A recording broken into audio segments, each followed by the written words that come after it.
So Nathan has been riding for just under 1 year. So I'd say he's in the beginner range. And we're going to talk through some techniques to improve his cornering, how to go over braking bumps, and how to tackle deep ruts.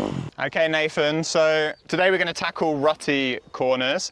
So the first mistake that I noticed that will instantly improve your cornering is your braking point. So you're braking way too late. Yeah. And what that means is you're going into the corner too fast, you're stomping on the brake mid-corner, and you're losing control or you're losing time, and sometimes you're nearly stalling it. So what we want to do is we actually want to start our braking earlier. So you're braking in the last second, I would try and brake here and then finish braking before this hole, and then you can coast into the turn. Just aiming to just smooth out the turn. By braking late, it's stop, start, stop, start. What we want to do is slow down incrementally, and then when we get to the midpoint of the turn, we're incrementally increasing our speed. All right, clutch or no clutch? Holding the clutch in to coast round, or?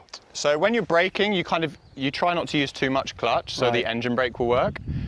When you're going around the corner, you're best to avoid the clutch too much. You don't want to be slipping it loads. All right. But you can use it to get you out of trouble sometimes, you know, if the bike's bogging or anything like that. Okay.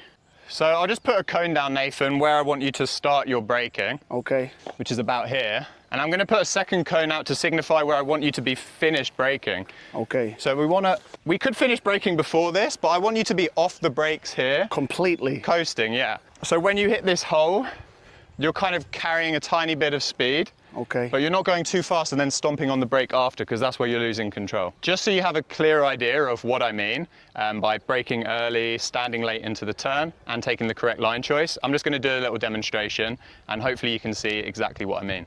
Okay. Brake now, stand, sit.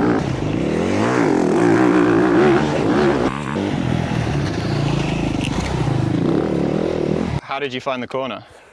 The second and third lap, Yeah. perfect. I felt like you said, as I come in and I standing up here and then coming off the brake completely here, and then, but the main thing for me was sitting here into the corner. Yeah. What I realized before, you kept saying is I was sitting too early, and then hitting the brake in the corner.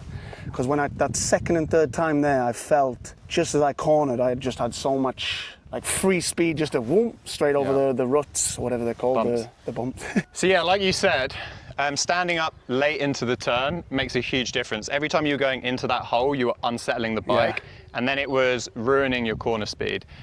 Also, braking a little bit earlier meant that you had such a smoother corner. And like you said, the exit of the turn is the most important part. So on the exit, we have bumps and sand to deal with. If we've got no momentum, the bike just dips in every hole and we don't move anywhere. If we get the corner speed nice and smooth, then when we exit the turn, we can just carry that speed over the bumps. Okay. For me to be a bit more specific about where you should sit, but now I just said make sure it's after this hole. Right. But a good rule to remember is we actually want to aim to sit at the apex of the turn. Okay. So the apex is the mid part of the turn. So this is where we want to turn the bike the most. When you sit down on the bike, what you do is you load the suspension, and that actually helps turn the bike. So adding that weight onto the bike will help turn the bike. So you want to sit down when the bike turns at the sharpest point. Like you've just said, using my weight to load the suspension, actually coming into the curve makes perfect sense, because then it actually like catapults you out of the curve, if you will. Next, there's a question I've got though for you, Ben.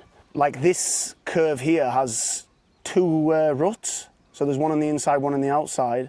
Which is probably the better to take? So that's a perfect question, and actually leads us into what I wanted to talk about next, which is line choice. So this corner is a great corner to practice on because we have two options. We have an inside line and an outside line. And unfortunately, the answer isn't always going to be the same on every corner. You kind of have to take it on a corner by corner basis. But a good rule of thumb to remember is we want to arc into the turn. So we don't want to come in really tight and then we have a really sharp turn, because then we have to stop and turn the bike. Right. If we arc the turn, so we come in on the outside and we take this outside line here, this allows us to turn a lot more gradually. So it's like a Formula One or a go-karting racing line, right? We're keeping our momentum up the whole time. Another reason we should be on the outside line here in this turn is there's a huge braking bump here. We've got a huge hole. So every time you jump into that hole, you unsettle the suspension, where this outside line is still quite smooth. So there's two reasons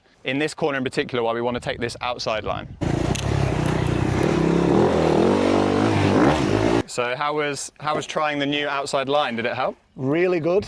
Like I did one there, the last one felt amazing. But for me, it was a lot to take in. So coming in here, back brake, coming off the brake, sitting in at the apex, the middle, and then obviously coming out of the corner, you know, it's quite a lot to take in, but I feel like got my corner in from here to here within 10 minutes, you know, just doing that. So I mean, I'm really looking forward to just keep trying, and let's see if my lap times get faster, Ben. Exactly. After doing a few of my corners, Ben, how did you feel I did? Before you were making mistakes nearly every corner, and now it's like 1 in 5 turns you make a mistake. And if we keep practicing it, I think eventually there'll be no more mistakes to be seen. And you can lose a lot of time on your corners, right? For sure. I mean, anyone can go fast down a straight. It doesn't really require much skill unless there's a lot of bumps. But the corners... But the corners actually requires a lot of technique. So that's where you can make up all your time, is if you perfect the turns. Thank you for watching, guys. If you're impressed with how much Nathan learned in 15 minutes, imagine what you could learn in a 2-hour off-road lesson with Dirtbike Academy. So check out our website in the description if you're interested. And if you enjoyed this video, check out our other video on screen now. Thank you.